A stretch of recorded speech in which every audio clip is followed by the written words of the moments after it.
ভর্তা মানে বাঙালির একটা আবেগ, আর ভর্তা পছন্দ করে না এমন বাঙালি কিন্তু খুঁজে পাওয়া যাবে না। শীতের সময় ধোয়া ওঠা গরম ভাতের সঙ্গে যদি এরকম একটু ভর্তা থাকে তাহলে কিন্তু খাবারটা একদমই জমে যায়। হ্যালো এভরিওয়ান, আসসালামু আলাইকুম। আশা করছি যে যেখানে আছেন ভালো আছেন। আলহামদুলিল্লাহ, আপনাদের দোয়াতে আমি অনেক ভালো আছি। আজকে আমি তৈরি করেছিলাম কাতল মাছ দিয়ে ধনেপাতার ভর্তা। তো চলেন রেসিপিটি আপনাদের সঙ্গে শেয়ার করি। আমি ভর্তাটা কিভাবে তৈরি করেছিলাম। আমি এখানে 2 পিস কাতল মাছ নিয়েছি, আর ধনেপাতাটা ভালো করে ক্লিন করে আমি পানিটা ঝরা দিয়ে দিয়েছিলাম। আর আমি এখানে মশলা হিসাবে নিয়েছিলাম পরিমাণ মতো পেঁয়াজ, রসুন আর টেস্ট অনুযায়ী কাঁচামরিচ। তো আমি মাছে পরিমাণ মতো লবণ, হলুদ এবং শুকনা মরিচের গুঁড়া দিয়ে ভালো করে মাখিয়ে চুলায় একটা কড়াই বসিয়ে পরিমাণ মতো সরিষার তেল গরম করে নিয়েছি। তারপরে আমি এই যে মাছ 2 পিস ভালো করে ভেজে নিয়েছি। আপনারা দেখলেই বুঝতে পারবেন আমি কিন্তু মাছটা একটু কড়া করে ভেজে নিয়েছি। তারপর আমি তুলে ওই তেলের ভেতরে এই যে পেঁয়াজ, রসুন এবং কাঁচামরিচটা দিয়ে দিয়েছি। কাঁচামরিচটা আপনাদের টেস্ট অনুযায়ী দেওয়ার চেষ্টা করবেন। ভর্তার ক্ষেত্রে কিন্তু ঝালের পরিমাণ একটু বেশি হলেই খেতে বেশি মজা লাগে। তো যাই হোক, আমি এই যে হালকা করে ভেজে নিয়েছি, দেখতে পাচ্ছেন কালারটা একটু চেঞ্জ হয়ে গিয়েছে। সেই পর্যায়ে আমি এর ভেতরে 1 টেবিল চামচ পরিমাণে গোটা জিরে দিয়ে দিয়েছি। তারপরে একসঙ্গে আমি আবারও 30 সেকেন্ড মতো ভেজে নিয়েছিলাম। তো আমি এখন তেলের ভেতর থেকে সব উপকরণগুলো তুলে একটা বাটিতে নিয়ে নিয়েছি।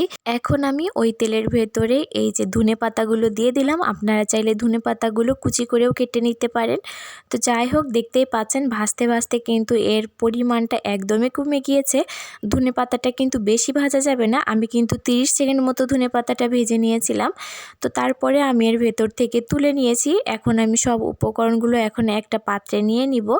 আপনারা আপনাদের পরিমাণ মতো ধনেপাতাটা নিয়ে নেবেন। আমি আমার পরিমাণ মতো ধনেপাতাটা নিয়ে নিয়েছিলাম। আর ধনেপাতার ভর্তা কিন্তু খেতে দারুণ মজা লাগে। আর ধনেপাতার ভর্তা কিন্তু আমাদের স্বাস্থ্যের জন্য অনেক বেশি উপকার। তো মাছটা কিন্তু ঠান্ডা হয়ে গিয়েছে। এখন আমি মাছটা ভালো করে কাটা বেছে নিব। তো যেহেতু বড় মাছ, কাতল মাছে কিন্তু কাটার পরিমাণ একটু কম থাকে। আমি এই যে মাছগুলা বেছে নিয়েছি।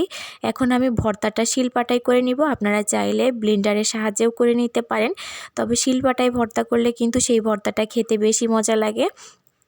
আমি এই যে প্রথমে মশলাগুলো বেটে নিয়েছি, তারপরে এই যে ধনেপাতা আর মাছগুলা দিয়ে দিলাম। এখন আমি ধনেপাতাটা একটু সময় নিয়ে ভালো করে বেটে নিই। ব্লেন্ডারে ভর্তা করার চেয়ে শিলপাটায় ভর্তা করলে সেই ভর্তাটা খেতে কিন্তু একটু বেশিই মজা লাগে।